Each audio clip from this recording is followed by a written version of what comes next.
While Hillary Clinton was Secretary of State, the Clintons took hundreds of millions of dollars from foreign entities. The fact is, we had 4 dead Americans. What difference at this point does it make? These are clips from Dinesh D'Souza's Hillary's America, The Secret History of the Democratic Party, both a best-selling book and a blockbuster movie.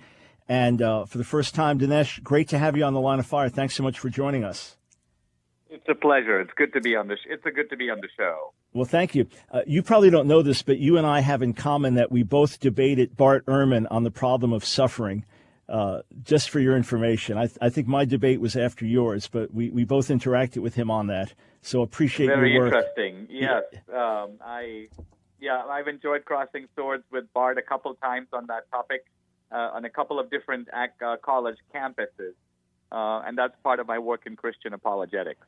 Yeah, excellent. Yeah, we did ours at Ohio State University, had a great turnout. In fact, on the apologetics end, finishing up a Job commentary on my end, and I've got your God-forsaken book on my shelf to go through and interact on theodicy, but that's another discussion for another day. Dinesh, you're a serious scholar. You're involved in apologetics. You get into these super controversial, hot-button issues that actually come with a bit of a personal cost. What is it that motivates you to put out these books, these movies that are so controversial?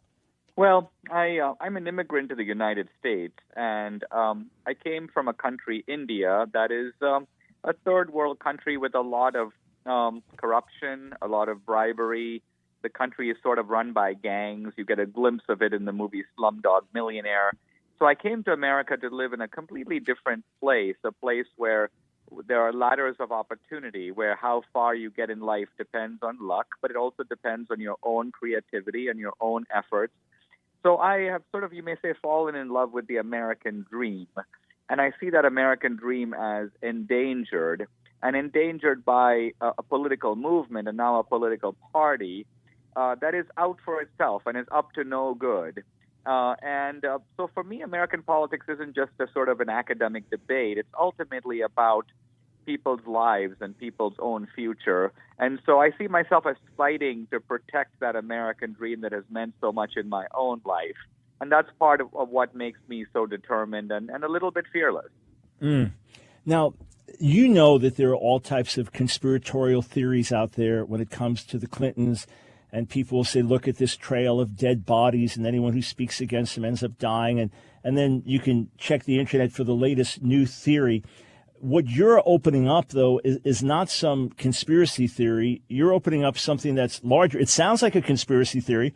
I mean, after all, you're talking about Hillary's plan to steal America. What makes you so sure that you're presenting documented facts here and not just the latest internet conspiracy? Well, I think I have a good track record on all this. 4 years ago, I made a movie about Obama. I stayed away from the birther controversy of whether he was born in Kenya or not. I focused on who Obama really is. I called him out as somebody who doesn't see America from the inside out. He's almost like a kind of a self-appointed world figure who is looking at America to see if America's demands on him are reasonable and whether he should agree. I made predictions about Obama that have come true. With the Clintons, we're not dealing with unknown figures. These people have been around. They've been running rackets since the Arkansas days. When the Clintons were in the White House, they were renting out the Lincoln bedroom for money. They were picking pictures and curios off the walls and the cabinets. They were selling pardons to big-time racketeers and felons. There's a documented trail here. And also remember, these are people who have never had a private sector job really in their life. They've been on a government salary since they started out, ever since Hillary left the Rose Law Firm in Arkansas. So how do you go from zero to $300 million on a government salary? There's no legitimate way to do that. So I'm raising, I think, fair questions about the Clintons. I do so in a very factual way. And there are claims in the movie, and if they startle people, the documentation is all in the book called Hillary's America. So I stand behind my work. No one has been able to shake a single fact in the book or the movie. And that's what makes the work controversial, but true. What type of pushback have you experienced in your personal life because of these stands you've taken? Well, when I made the Obama film 4 years ago, Obama himself railed against the movie on his website, barackobama.com, and a few weeks later, the FBI came banging on my door, accusing me of a technical violation of the campaign finance law. As a result of that, I spent 8 months in a confinement center under the supervision of the Bureau of Prisons of the Obama administration. But look, I took that lemon, I tried to make it into lemonade. I tried to learn from that experience. I put it right in this new movie. It becomes part of my story. So I've tried to respond to adversity in an uncomplaining way, widening my horizon and my insights, and in some ways not being deterred from speaking out at all.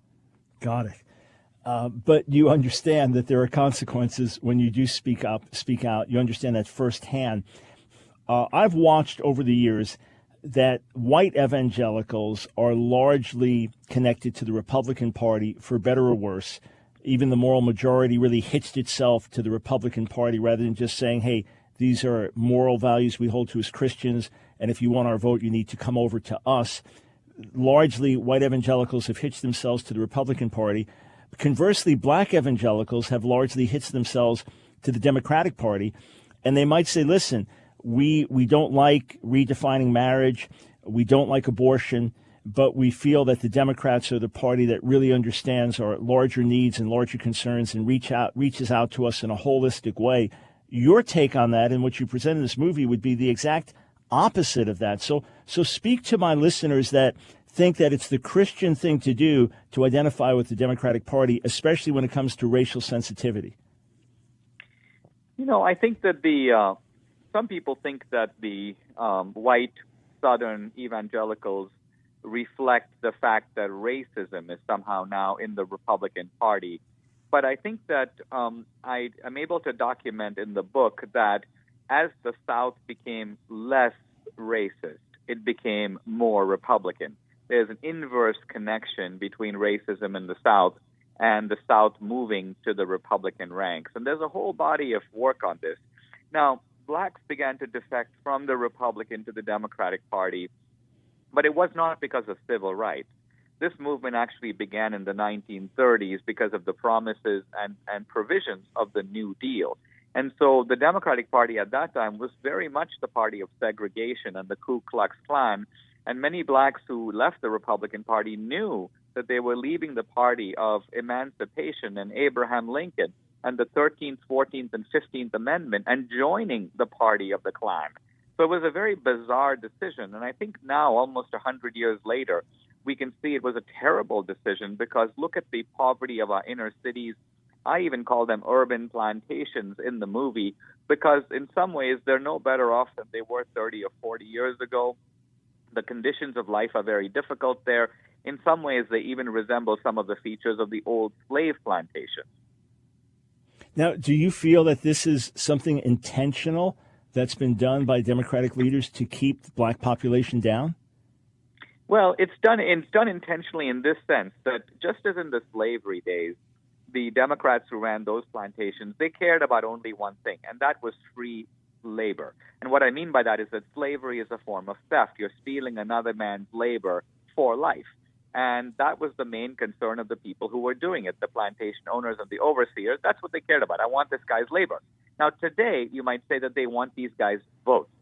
That's what they want. That is all that they want. They don't want your labor anymore. In fact, they prefer you not to work. If you work, you might improve your condition and then walk off the plantation. So they'd rather have you confined, and they want your votes, and they have your votes because you're dependent on them for food, for health care, and so on. So the Democrats have created this dependent class, and they have them just where they want them. So to me, it's no accident that the inner city is in the same miserable condition it was 40 years ago. Every time someone proposes to change it, a gentrification scheme, let's bring in lofts, high-tech companies, Starbucks, people will have ladders of opportunity, the progressives fight bitterly against it because they want to keep these places the way they are. All right, and friends, if you're skeptical of that, Dinesh is not just throwing these things up for random discussion. They're documented in his book, Hillary's America, The Secret History of the Democratic Party, and these are some of the foundations that are behind the movie Hillary's America. To find out more, you can go to Hillary'sAmericaTheMovie.com. There's no punctuation in that, Hillary'sAmericaTheMovie.com. Dinesh, 30 seconds before the break, what kind of responses have you gotten to the movie and the book? What's really funny is if you go on the critical site called Rotten Tomatoes, you find that we have a critical rating of 4% and an audience rating of 85%. I've never seen such a wide spread between progressive critics who are trying to debunk the movie and cause people not to see it and audiences that love it. That's incredible. Yeah, I've never heard of a disparity like that. And if you know Rotten Tomatoes, 85% from the audience is high, 4% from the critics. That's unbelievably low. What does that tell you? We'll be right back with Dinesh D'Souza, the movie and the book, Hillary's America. Who are these Democrats?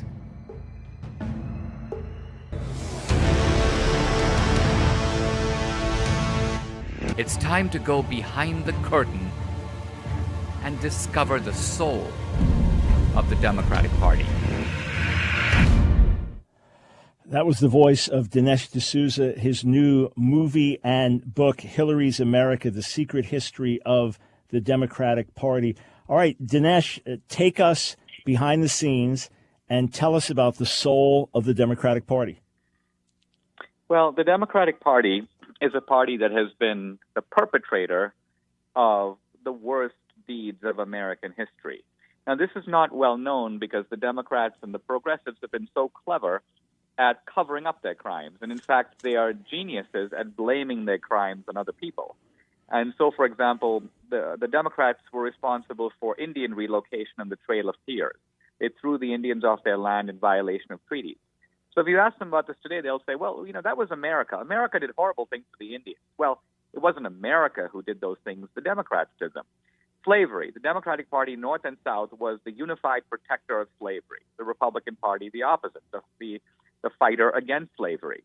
After the Civil War, though, the Democrats said, well, the slavery battle really wasn't between the Republicans and Democrats. It was between the North and the South. So they were able to redefine the slavery battle to blame the South. And then the Democrats go on to be the party of segregation and Jim Crow. Every segregation law in America was passed by a Democratic legislature, signed by a Democratic governor. For 30 years, the Ku Klux Klan was the domestic terrorist arm of the Democratic Party. This is not my words, it's the words of the progressive historian Eric Foner. In the 1930s, the Democrats were in bed with fascism. FDR was sending members of his brain trust to Italy to study Italian fascism, to bring those ideas over here. Young JFK went to Nazi Germany and came back effusive with praise of Hitler. Now, after World War II, the progressives look at all this and they go, oh, whoa, we don't want young people to be reading this stuff. Let's kind of prudently leave it out of the textbooks, and so they did. So the interesting thing here is that all these facts I'm just telling you, these are the indisputable facts of history. No one is able to shake a single one of them. But what they do is they dodge, they twist, they camouflage, because progressives are dominant in academia and the media and Hollywood, they're able to put out this disinformation or propaganda, and no one has a big enough voice to say differently. That's the power of this movie and book, is it runs against this whole prevailing narrative, and it's able to show that the emperor has no clothes. Are you seeing eyes opened? Are people coming around? It's one thing to preach to the choir and to get those who already believe these things stirred up. Is your work having an effect? It's documented. So on the one hand, the book, people can dig deep. They can check out the sources. The movie is going to hit with the power of a movie. Are people's eyes actually being opened? I think so. Look, the book is number 2 on the New York Times bestseller list. Over 1 million people have seen the movie, and a lot more will see it before we're done. I'd like to have more Democrats, more independents. I think if blacks and Latinos saw this movie, they'd be totally blown away. I'm actually hoping that Trump sees the movie and the RNC. Why? Because they have the ability to actually deliver a DVD of this movie before the election to swing voters in swing states. I don't have that ability, but they do. And I think I'd love to see the impact of that, just because I think that this would be an eye-opener. It's a discombobulator. It runs against so much of what people have been taught. We had actors in the movie who were just professional actors. They signed up to play roles as slaves and so on. When they saw the movie, they'd come running up to me and shake me, and they go, is that true? Is what you say really true? Can you back that up? And the truth of it is I can back all of it up, and I do back all of it up. And so it causes people to change minds when they realize that they've been sold a bill of goods. And look, what is also undeniable is that post-civil rights, things are worse in so many ways for Black Americans than before the rise of the civil rights movement. How did that happen? In so many ways, the breakdown of the family in the inner city. How did that happen? And what is behind that? We've just got 2 minutes, but you make the claim, with Hillary in the White House, America will fulfill the dream the Democratic Party has had from the beginning, a dream of stealing America for the politically favored few. Mitt Romney made the infamous comment about 47% of Americans and that they were dependent on the government and et cetera. But when you speak of stealing America for the politically favored few, what's the end game here in your view? Well, if you look at the end game for the Clintons, a good way to think about it is, what is the goal that someone like Al Capone, a gangster like Capone, what did he actually want to do in Chicago? And the answer is he wanted to basically run the town as if he owned it. He wanted to have access to loot the city treasury. He wanted to be able to give city contracts to all his buddies. He wanted there to be two sets of rules, one for him and one for everybody else. He wanted his critics to be pushed to the side or thrown off a roof. And he wanted, when he walked into the big Chicago stadium, he wanted the whole crowd to stand and shout with cult-like intensity, "Big Al, Big Al, Big Al." Well, that's basically what Hillary wants for America. She wants to be sort of the female mob boss of America. She wants to be able to loot the treasury, hand out contracts to her buddies, and she wants to basically have the whole country beholden to her, dependent on her, and her critics to be run out of town. So this is their objective. This is how they've done business. This is how we can expect they will do business. Now, to me, the interesting thing is in the past, we've had crooks in American politics, but we didn't know they were crooks beforehand. We found out, we then threw them out. With Hillary, we know. The Hillary door is marked a known crook. So it's going to be, to me, very fascinating to see whether Americans knowingly go through that door. All right, friends, the movie Hillary's America, the book Hillary's America. I want to encourage every one of you who's heard what Dinesh D'Souza had to say today, and your eyebrows are raised, and you're scratching your head, and you don't believe it, or you think he's just being biased, or he's a tool of the Republican Party, or whatever. I encourage you in particular to see the movie. All right, you can go to Hillary'sAmericaTheMovie.com to find out where it's showing or how you can view it. If you want to dig deeper, get the book, Hillary's America. Face the facts. If what he's saying is true, it needs to have an impact on you. So look into it, especially if you differ with what he has to say. Dinesh, I know you're busy. I appreciate you being with us on the Line of Fire, and I hope that truth will get out widely. Me too. Thank you. It's been my pleasure.